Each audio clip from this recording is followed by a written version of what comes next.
All right, we are now in part 2 of Angels and Archangels, where he goes into the practices and rituals. Before he gets into it, he wants to explain to you that some of these exercises are meditations and some of them are actual rituals. And there's a difference between the two, which you will come to know if you're just getting into this. Meditation is, stilling of the mind, whereas a ritual, a magical practice, is that, but it's also much more involved. And he goes into that. So, to me, this is what really got me into magic, is because I am all about manifesting the law of attraction. Our thoughts create reality. The scientific proof that our thoughts create reality, it fascinates me. So then when you add the magic element to it, it becomes more powerful. This has been my experience. And this is kind of what he's saying here. He goes right into it about manifesting means when you do your ritual, when you write down your desired intention, you have to let it go. You have to detach from it and expect that it is already done and will come to you in divine timing. So I underlined this right here. Whether our efforts at manifestation meet with success or not depends on a number of factors. But one thing I've found to be incredibly important is to adopt a sense of completion after a ritual. We must believe as much as possible that the desired result of our practical magic has already been accomplished. Moving through the day as if it's already a done deal will significantly increase the chances that it is, because magic is always empowered by the faith we put into it.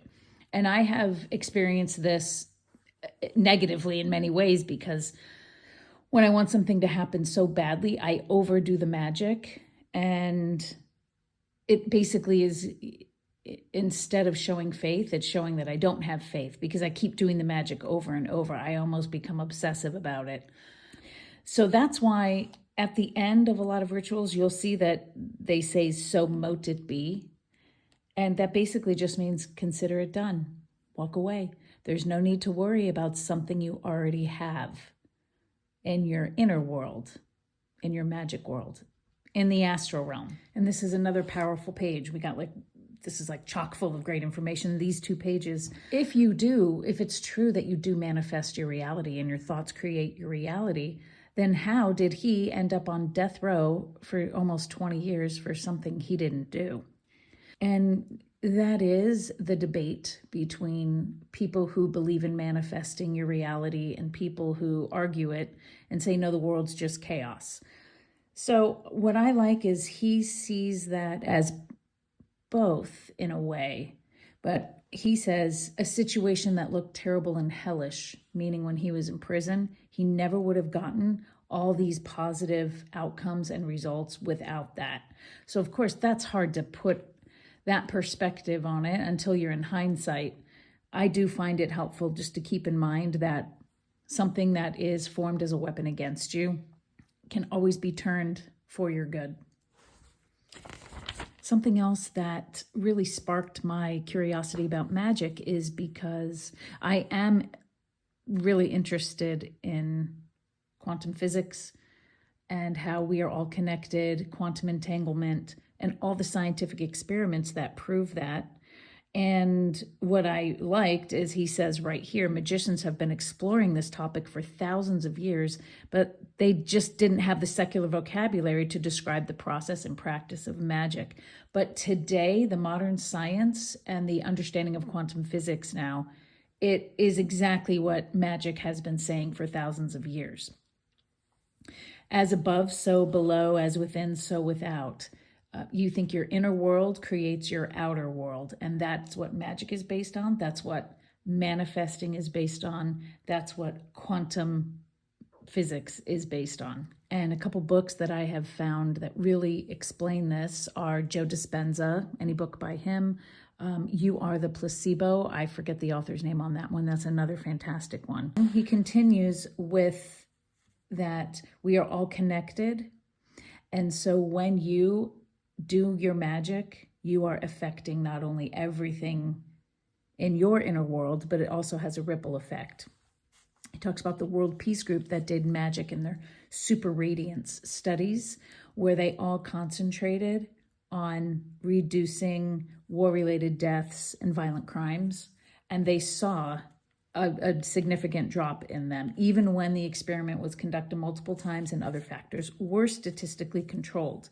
This experimentation has also worked for me. He tried to do it by the book for a year when he was in prison. He thought he had to follow every single procedure and rule. And then after about a year, he made it his own. He switched things up and found out what worked better for him. And the only way you can figure that out is by doing it a lot. So I too have found that. One thing he really liked is he extended doing the LBRP, the Lesser Banishing Ritual of the Pentagram. And he says that the more effort he put into that, the slower he went with it, the more results he got. If you don't know what the LBRP is, that's okay. It comes up later in the book. And he emphasizes again, decrease your attachment to results. When you're done, you're done. That is so, I know it's easier said than done to just forget about what you are desiring. But it gets easier if you start smaller. Magical tools and implements. Obviously, he had no magical tools in prison for 20 years.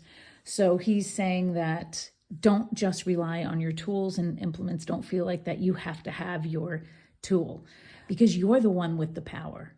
The tool and the object doesn't have anything but the energy you put into it. And then at the end of this section, he just goes over your altar, again, with no pressure on you whatsoever to have an altar. The altar can be in your mind.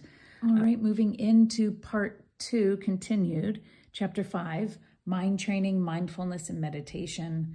Basically, this is that Magick is all about training your mind, being mindful, and using different kinds of meditation.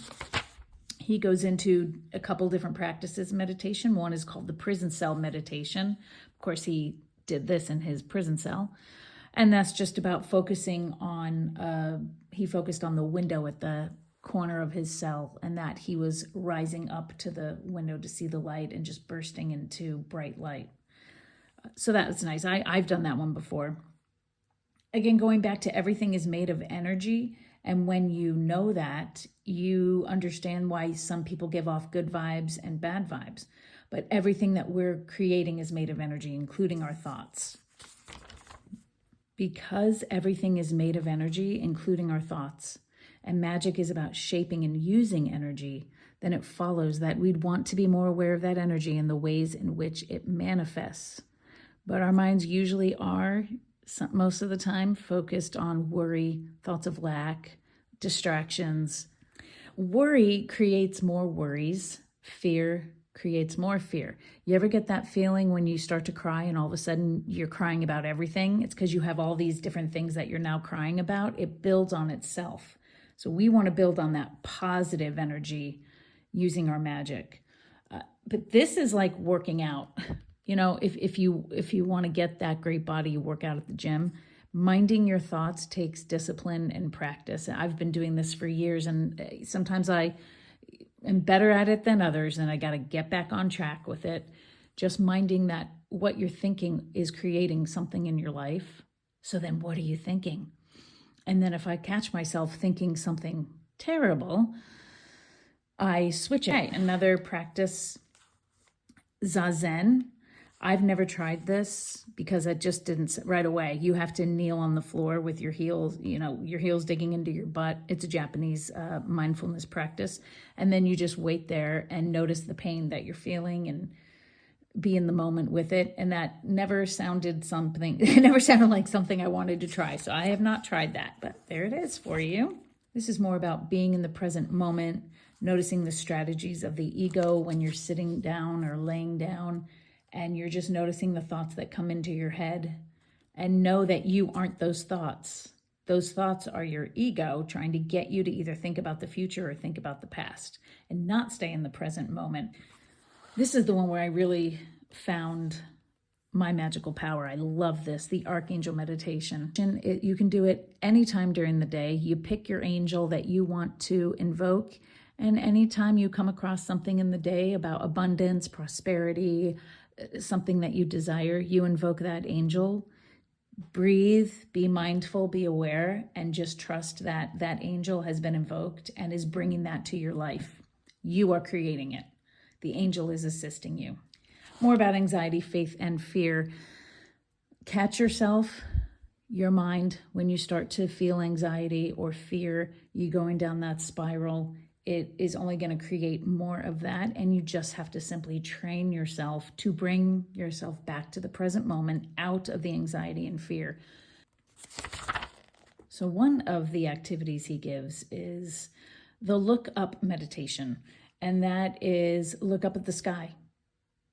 Very hard to feel anxiety and fear for long when you look up at the sky, take some deep breaths, and just gaze at it. I like that. And he makes a point to say it's not about suppressing fear or anxiety and bottling it up. It's about understanding how to work through that to the other side so that your anxiety and fear dissipates over time. And then pretty soon your natural reaction to things is peace. Modern science today does show that we vibrate. Our thoughts, our auras have vibrational frequencies. And when we're feeling fear, hate, depression, we have a very low vibrational frequency. When we feel love, gratitude, happiness, light, we have a very high vibrational frequency, and we attract the high vibrational frequency. So be mindful of that. You want your vibration to be elevated, and you get that frequency elevated by thinking thoughts like, I just love life. I'm so grateful for today. All right, now we go into chapter 6. So chapter 5 was preparing us for what it takes to get into the ritual, and that is getting your mind ready, being aware of the present moment, getting into a meditative state. Now he goes into the essential rituals, which is fun. And that is coming up in the next video. Thanks.